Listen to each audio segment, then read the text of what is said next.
Hello दोस्तों। आज ऐसा कहानी सुनाने जा रहा हूँ कि आप तक सुने नहीं होंगे। ये कहानी यक्षिणी से रिलेटेड है।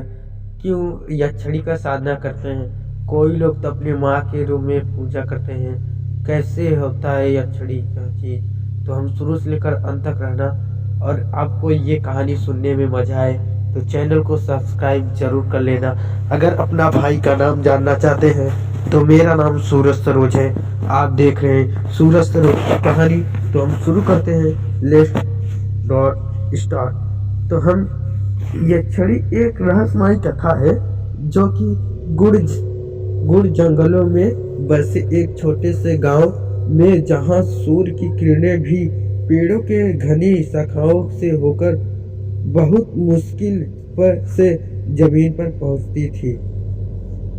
एक प्राचीन किंवदंती जो किंवदंती होती है वो सुनाई दी थी।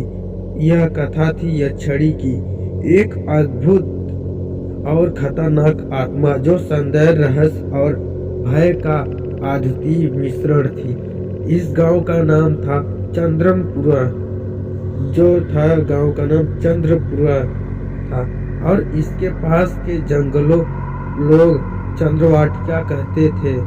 गांव के बुजुर्ग बताते थे कि चंद्रवाटिका कभी देवताओं का उपासना का स्थान था, जहां यक्षों और यक्षिणियों का वास होता था।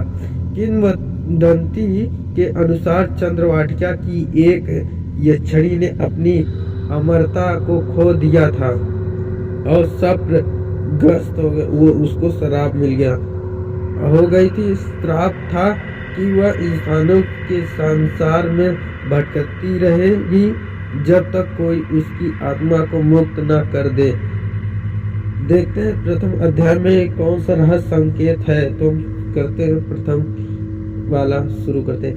संध्या का समय था और गांव के हलचल थम चुकी थी। मोहन एक 25 वर्ष नवयुवक जो गांव के एकमात्र विद्यालय में शिक्षक था, अपनी कुटिया में बैठा हुआ था। कुछ दिनों से उसने महसूस किया था कि गांव में अजीब घटनाएं हो रही हैं। पशु असामान्य रूप से चुप हो गए थे और रात में रहस्यमय आवाजें सुनाई देती थी। उस रात जब मोहन चंद्रवाटिका के किनारे घूम रहा था तो उसे एक रहस्यमय स्त्री दिखी। वह सफेद साड़ी पहने गहरे जंगल की ओर देख रही थी। उसकी आंखों में अजीब सी उदासी थी और उसकी उपस्थिति में एक विचित्र आकर्षण था। जो मोहन ने साहस जुटाकर पूछा, तुम कौन हो? स्त्री ने धीमे स्वर में उत्तर दिया, मैं यक्षिणी हूँ, मुझे मुक्त करना होगा, अन्यथा यह गांव खतरे में पड़ जाएगा। देखते अब द्वितीय अध्याय में क्या गांव को खतरा होता है या नहीं होता है, कौन सी कथा है यक्षिणी की। तो हम दूसरे दिन अगले दिन मोहन ने गांव के बुजुर्गों से यक्षिणी के बारे में पूछताछ की। उन्हें पता चला कि यक्षिणी का असली नाम विलासा था। वह स्वर्गलोक में एक यक्षिणी थी, लेकिन उसने एक घातक भूल कर दी थी। एक मानव के प्रति प्रेम प्रकट करना स्वर्ग के नियमों से विरुद्ध था। उनके एक साधारण मानव से प्रेम किया और स्वर्ग के नियमों को तोड़ दिया। परिणाम स्वरूप उसे पृथ्वी पर भेज दिया गया और उसकी आत्मा को श्राप दिया गया। यक्षिणी का श्राप केवल तब टूट सकता है जब कोई मनुष्य अपने स्वार्थ से ऊपर उठकर उसे सच्चे प्रेम से मुक्त दिलाए। अब देखते हैं डर और विश्वास के तीसरा अध्याय में देखते हैं वो मोहन कर लेता है या नहीं कर पाता। देखते हैं, शुरू करते हैं और कर सकता है कि नहीं कर सकता। गांव में धीरे धीरे डर का माहौल बनता गया। गांव वाले मानने लगे कि यक्षिणी उनकी फसल और पशुओं को पर प्रकोप डाल रही है। कुछ लोग मोहन को भी संदेह दृष्टि से देखने लगे, क्योंकि वह यक्षिणी के बारे में ज्यादा जानने की कोशिश कर रहा था। लेकिन मोहन जानता था कि यक्षिणी गांव के लिए खतरा नहीं थी। उसने यक्षिणी से मिलने का निश्चय किया। देखते हैं वो यक्षिणी से मिल सकता है या नहीं मिल पाता, तो हम देखते हैं यक्षिणी की भेंट में। उस रात मोहन चंद्रवाटिका में गया। वहां उसने विलासा को रोते हुए देखा। उसने उससे पूछा, तुम्हारे श्राप को कैसे तोड़ा जा सकता है?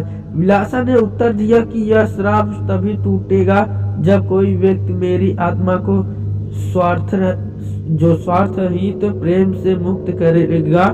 लेकिन यह प्रेम मात्र आकर्षण नहीं होना चाहिए, बल्कि सच्चे बलिदान का प्रतीक होना चाहिए। बलिदान होता है या नहीं, देखते पंचम अध्याय में।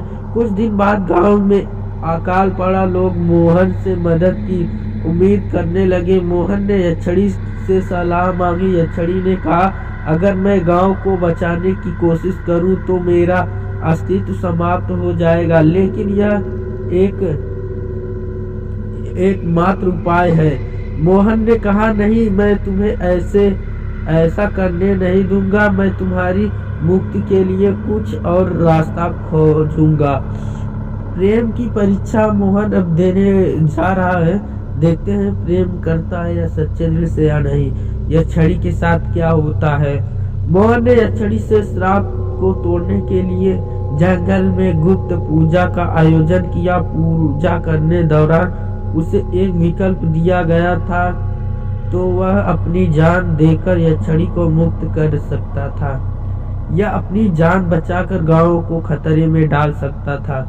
मोहन ने अपना जीवन बलिदान करने का निर्णय लिया। जैसे ही अपने प्राण त्यागे, यक्षिणी का श्राप टूट गया।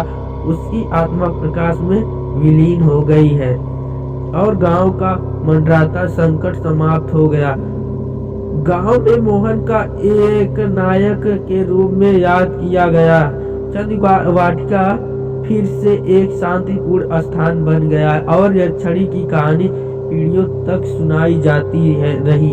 यह कथा न केवल प्रेम और बलिदान की महिमा को दर्शाती है, बल्कि यह भी सिखाती है कि सच्चा प्रेम वह है जो स्वार्थरहित और निस्वार्थ हो।